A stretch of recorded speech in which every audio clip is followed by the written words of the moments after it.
nnyo nyini ddala omuyimbi ow'amaanyi afudde mu ggwanga ly'etu Uganda. Omuyimbi ono yafudde amanya ge yabadde amanyikirwa nga OLISHA era nga for those abatamutegedde bulungi nnyo omuyimbi ono OLISHA alina akayimba ke yayimba ne David Utalo akamanyikirwa nga Yegwe Gwenjagala era ndowooza ngenda kubeera nga te kakutirawo kaawo osobola okubeera nga te okawulirako ndowooza ojja kubeera nga te omutegeera bulungi. Akayimba kano kayisekoko emyaka ndowooza nga 10 emabega awo David Utalo nga yakamala okubeera nga te munnange akwata enkasi y'okuyimba mu ggwanga ly'etu Uganda. OLISHA ono ye muganda wa Babirye Sala era nga Babirye Sala ye musomi w'ebbaluwa ku radio Star FM era nga ezimu ku nsonga ezamuviddeko okubeera nga ate afa. Omwana ono yabadde ageze okubeera nga ate azaala. Njagala kubeera nga ate kujjukizaako sibbanga ddene nnyo omwana ono OLISHA bw'obanga ogenze ku mikutu egy'enjawulo n'obeera nga ate omugoberera abadde nga atekayo ebifaananyi bye naddala ng'ali lubuto era nga n'ebisembyeyo badde yakumala okubeera nga ate atterayo ebifaananyi ng'alaga nti yeesonze nnyo olunaku lwagenda okubeera nga ate munnange azaala omwana we. So ndowooza kibeere kyakuyiga kubanga abantu bangi nnyo abasobodde okubeera nga tebava mu bulamu bw'ensi eno okubeera nga temunaye bapositinze ebifaananyi byabwe nga bali mbuto era abasinga tebasobodde okubeera nga temunnange basimattuka era nga ndowooza njagala mbeere nga tembaterawo n'obutambi buno musobole okubeera nga ate mulaba OLISHA ono gwe twogerako kitalo nnyo nyini ddala. Ngenda kubeera nga te nkuterawo details maaso awo ku byonna byonna ebinaabizeeko nga OLISHA atuuse okubeera nga temunnange aziikibwa eno nga kujjeyo njagala kubeera nga te nkutwalako ne mu nsonga za mutabani wa Robert Kyagulanyi Ssentamu ssaako n'omukulu amanyikiddwa nga Muhammad Nsereko recently yavudde nabeera nga ate alumbagana bubi nnyo omwana ono era n'amusabula bubi nnyo naye munnange alabika nga ejjinja yalisudde mu njuki kakati no waliwo ebyo biri mu kubeera nga ate bitambula. Ngenda kubeera nga ate nabyo mbikuterawawo osobola okubeera nga ate weerabirako embeera nga bwegenda mu maaso. Side za video terako ekigo likinga sharingirako abalala. Always comment section ebeera open buli obeera ng'olina comment yo tekigenda kubeera nga ate ogisuulawo tugateko mutongo te subscribinga buli wena bandese video ojja kubeera nga tefuna notification ati kagati agaliwo geegano. Tulina Sheikh Ashraf musomi wa dduwa enamba z'essimu ziyitawo wansi ku stickers zibeera nga tomunoonya akajja kubeera nga takulombereddwa naawe obulamu bwojja kubeera nga te bukutambulira bulungi nnyo my dad sana kubawo n'ensonga endala nnyingi nnyo temubaako. Yegwe Gwenjagala, girl I need you, I love you. Nange Yegwe Gwenjagala, ansula ku moyo ntudde mu bwongo. Yegwe Gwenjagala, girl I need you, I love you. Nange Yegwe Gwenjagala, ansula ku moyo ntudde mu bwongo. Utamanya kibi nnyo. Kibi nnyo omuntu okubanga tamanyi ate nga tamanyi nti tamanyi. One, the laws of Uganda say all minerals in Uganda belong to the people of Uganda. However, communities will get royalties. Kakati bw'owulira omuntu ng'ayogeza omutwe nga mu mutwe gwe mwe muva ekigambo 10%, golowooza omutwe gw'oyo nga liida guba gukola. Guba gukola nga bwe yakirabawa. Tannaba kusoma ndagaano ya agreement eya oil kubanga olina production sharing agreement. Olaba obutasoma nti kintu kibi nnyo. Bino byeyogereta kibi nnyo obutasoma. I'm telling you. Kibi nnyo obutasoma. First of all, amafuta gano from extraction waliwo abajja ne bakola exploration. Bwe bakola exploration ne batunza bano abagenda okukola upstream be bagenda okugasima Total ne Sino. Kakati goli mu kugaba 10% of what percentage? Of what percent? Oyo omuntu eteranga mu studio wano kyovola bwatukola bubyo butafuna yagambye singa bunyoro tamanyi eringa Dubai tamanyi ati because tamanyi. Amafuta balina yeyo ne government tebawako wadde 10%. bayita village excitement ani ye kenyini eyakyogedde mwami Kyagulanyi alina village excitement. One, tali knowledgeable. Endagaano efuga amafuta eri governed by the production sharing agreements ze mwasayininga ne Sinoko n'endala nga temune extracting amafuta. Soko some production sharing agreement esoma ki tandikira ku tteeka lya Uganda ligamba ki ekisooka minerals oba ziriwa oba ziri mu Buganda oba ziri mu Bunyoro zina ku benefiting abanna Uganda fenna wamu. Sibunyoro yokka. Rule number 1. However, to the host communities, muziwa kye tuyita royalties. Kulaba. Royalties mu nsi yonna tezirina we ziri 10%. Ziri ku mmeka. zitandikira ku 0 to 1%. Kuba loyalty kitegeeza nkuddizayo kakanzu ya omwami nga ali ku kitundu kino kubanga gwe mukuza twasima amafuta ate ezo tezijja wa muntu sekinoomu ziragawa. Kakati abagambye nti obugagga mwandibulabye wano. Yes, that is why they made an airport. That is why they made oil roads. Naye kati bino biva first of all mu kubeera nga muntu tamanyi. Bino yogedde kubanga bw'omala okugaba 10% mu production sharing agreement Uganda ebeesigaza ki? Bakubireko mu ngalo emitwe egyo. Singa agaba 10% ya Bunyoro. Uganda eba terina. Kubanga yo percentage ya Uganda yonna eriki. Erimeka. Buli baro bwe kuba aka 100%. Sasula akaba pipeline.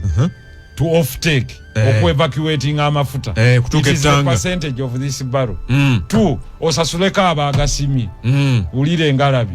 Osigazaawo 30%. Ku 30% ogambye ogyeko 10%. Ojiwadde abe Bunyoro. Bakubire omutwe ogwo muba mulimu ki? Uganda yonna esigazaawo 20%. Takimanyi. Look at the law that we made. The law talks about sente zinaavanga mafuta za infrastructure mu ggwanga lyonna.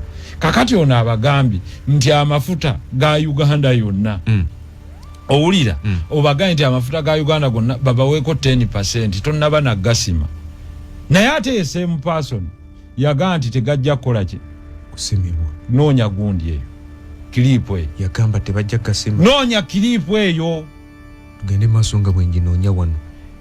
Ono yagamba mu Uganda amafuta temujja kukola ki? Village excitement eri slavery mentality. Kakati yagamba nti temujja gasima. Yajja abagamba nti muyina amafuta mangi. No, amafuta gali mu Uganda.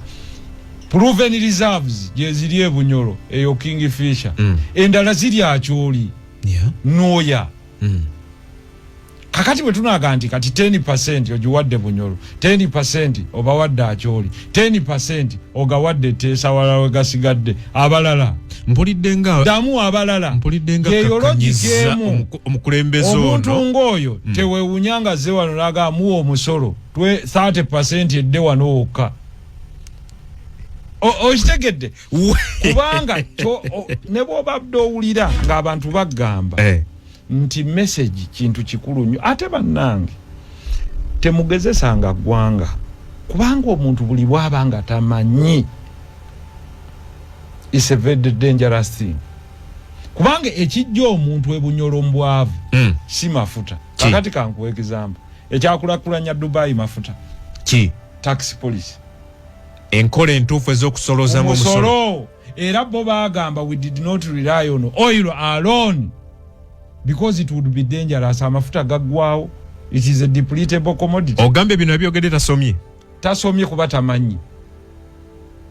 Kuba wandisoose kusituka not to excite the public. Noga nti basebo ne banyabo. Bwe ntuuse wano mu butuufu ndabyewo obwavu.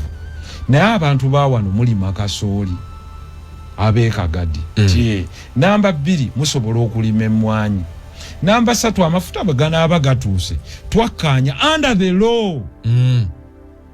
Nti gagenda kujja ku infrastructure ng'okukola enguudo. Tunaatandikira ku zino ez'ewammwe.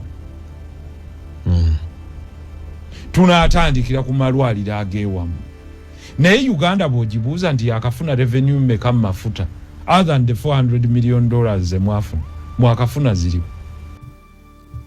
Omusiraamu tayinza kuvuma luyimba lw'abalokole nti baaluyimbye bubi. The question is, wabadde target audience? Pastor Bugembe mu kuwandiika oluyimba lwe yatagetinze balokole oba yatagetinze basiraamu? Mbuuza Nsereko, oli weehoyima okubanga yeggwe alina okwogera ku lw'abeehoyima? Ehoyima teriyo bavaayo. Be baali badde mu position entuufu okwogera ku ebyo so si ggwe kwogerera bali. Gwe oli w'e Buganda mu buweereza ne mu buzaali. Ate eri statement yabadde egenda eri Beehoyima. Kakati obukyamu bwa statement eno buyina kunnyonnyolwa bali so si ggwe. Omusiraamu talina bukugu bumala bukola analysis ku luyimba lw'abalokole lwa nsonga. oluyimba okubeera olulungi tulupima rhythm yokka, flowing yokka, nene lyrics kintu kikulu zoogera ki? Zoogera ku Yokaana 2:6 ate gwe tomanyi bya Bayibuli naye ate oyagala kuwakanya ku bya Bayibuli. Oyagala okulaga nti ontagwanidde Funa Award yayimbye oluyimba lw'abalokole naye yaluyimbye bubi. Otegedde ebiruli munda. Si ggwe muntu omutuufu Nsereko okuvaayo okuwakanya ebigambo bya His Excellency Robert Kyagulanyi Ssentamu ku by'amafuta lwa nsonga yabadde awuliziganya n'abantu b'ekitundu ewali amafuta. Era abantu b'ekitundu ewali amafuta be balina moral authority okujja okutangaaza oba okuwakanya lwa nsonga bava mu kitundu we yayogeredde era nga ne beneficiaries ezo zigenda gasaba mu kitundu. Kakati gwe oli muntu mukyamu commentinga ku kintu kino.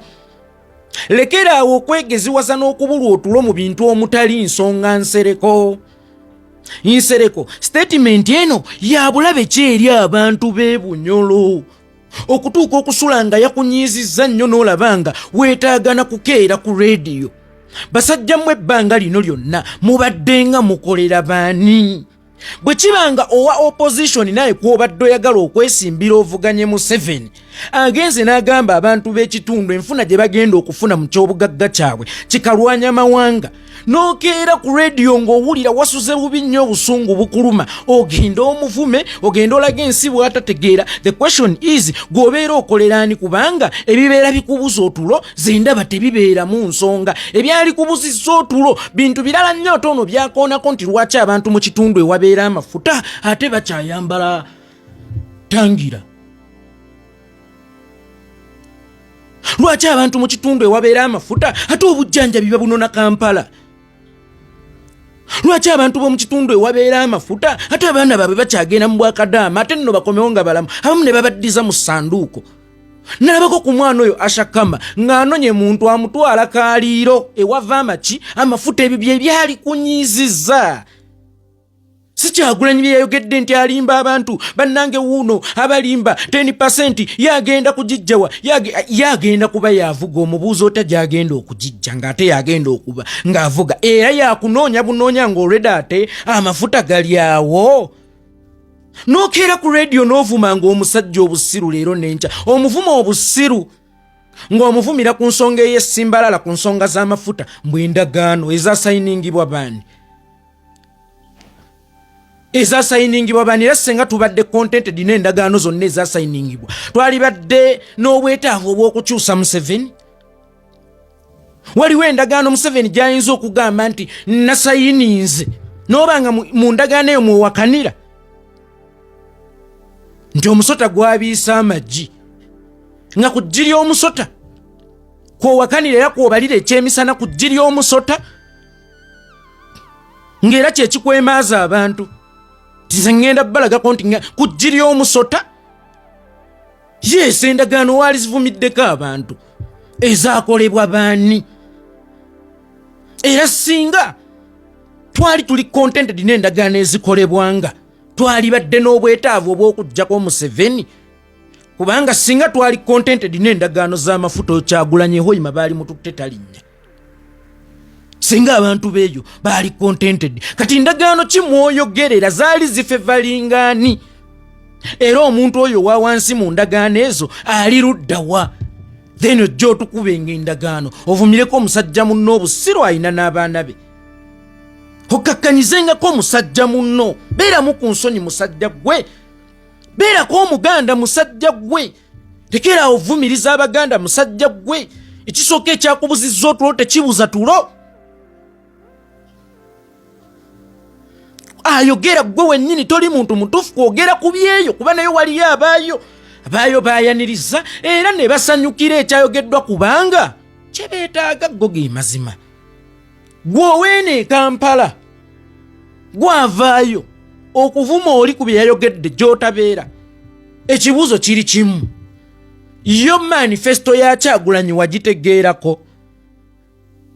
Manifesto ya Kyagulanyi erimu okuddiza ebitundu ku maanyi n'okuganyulwa mu by'obugagga ebiva mu bitundu ebyo. kakati bwe kibanga mulimu okuddiza ebitundu ku maanyi n'okuganyulwa mu byobugagga ebiva mu bitundu ebyo twogerere mu lulimi olusuubuzi kitwale nti abantu abo baalima amafuta kubanga gali ku ttaka lyabwe. By the way, mu Abaganda ate okukakkanya ensonga eno musirikire ddala lwa nsonga ettaka eryo bajjajja baabo baaliguza musaayi. Buganda yazinda Bunyoro n'eginywa naawe awali amafuta yali ekyasobola okunywawo bajjajja b'abantu abo awo baagulawo na musaayi. Kitegeeza abantu beeyo balina obwannannyini ku bintu ebiri mu ttaka eryattisa bajjajja baabwe nga balikuuma. Balina okubigabanako era balina obwannannyini ku byo. Kati bwe tubeera nga mu manifesto ya Kyagulanyi mulimu ebitundu okuddizibwa amaanyi gaabyo n'okuganyulwa mu byobugagga ebiri mu bitundu ebyo twogerere mu lulimi olw'ekisuubuzi. Nusu mutwalo singa ogusuubuza nusu 1000 eyebeera loosi. Basajja mmwe musiriwazza nnyo abantu twogerere mu lw'ekisuubuzi. Ogambye mu 10% nga bagijjawa bwe babaabo tebagwana 10% then ani agwana 10%. Era ekitundu bwe kiba tekisobola kufuna 10% mu kyabugagga kyakyo ani oyo agenda okufuna pasente ennenenze bwe mba sisobola kufunako 10%. Era emubanga muli mu business nga mulaba nti bano temusobola bawa 10% mubawa 10% mubeera musalwa olw'endagaano ezaakolebwa n'emisoso abaayi olwo mubeera muli mu business. Olwo mubeera muli mu business. Bwe kibanga gye musuubula amatooke ge mutunda omutwalo e Kampala temusobola kuwaayo nusu 1000 era nga kye mwekwasa nti mubeera temufunako abaayi olwo mubeera muli mu business. Nusu mutwalo bw'oba tosobola kukozesa nusu 1000 kugugula then awo obeera oli mu business era ng'onkakasa nti bwe nkozesa 1000 okugula omutwalo mbeera sifuna kuffe ffenna ani abeera omusirwa ani abeera abubuyazibwa gwagula oba nze gw'ogulako nsereko kati gwe bagulako okkaatiriza nti 10% teyinza kuvaako kugenda mu kitundu. Olwo endagaano eyakolebwa eba efevalinga gwe oba efevalinga abaasayininga era ebeera mu ensa.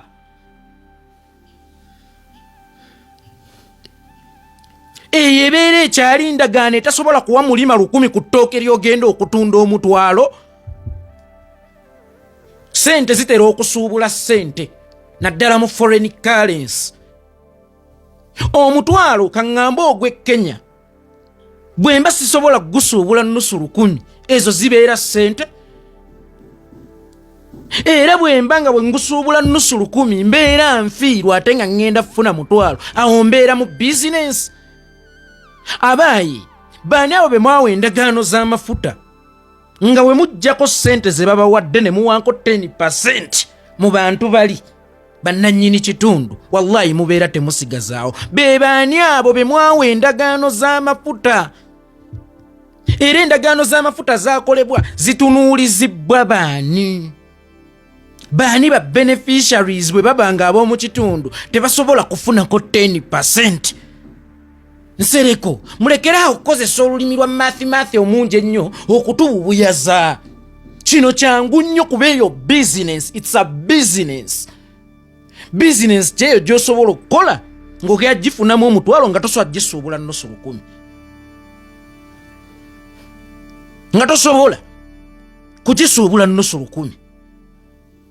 Azze tuyina endagaano bannange tuyina endagaano ezaakolebwa baani tuli bamativu n'endagaano. Gwe bw'oba olaba abantu b'omu kitundu ekyo nga we wabalabye osobola obbasongera ku nsi nti bayina amafuta. Azze mbu ne UAE tegaggawalidde ku mafuta. Ne basajja mmwe musiriwazza abantu mu bufunze obanga agamba nti abantu beeyo embeera gye balimu emala bumazi kubanga ne bebadde beekwasa nti naye laba bannaffe abalina ku kyobugagga ekye tulina bo bwe bali obagambye tebaagaggawala kyo baagaggawalira mu byabulambuzi. Nzikiriza baagaggawalira mu byabulambuzi. Lwaki tebabigaggawaliramu ng'amafuta tebannagafuna oba tebannagafumbula? Lwaki tebabigaggawaliramu? Ebyobulambuzi bizimbiddwa mu ssente ezivaawa?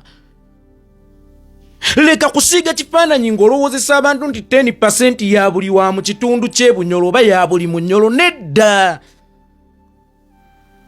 yakubasobozesa kubeera mu bulamu obulyokke nga bannaggwedda Mukama be yagonnomolako. Abalungi abatuwuliriza era abatulaba, olunaku olwaleero tukyaddeko ewa Sheikh Asiraf Dembe.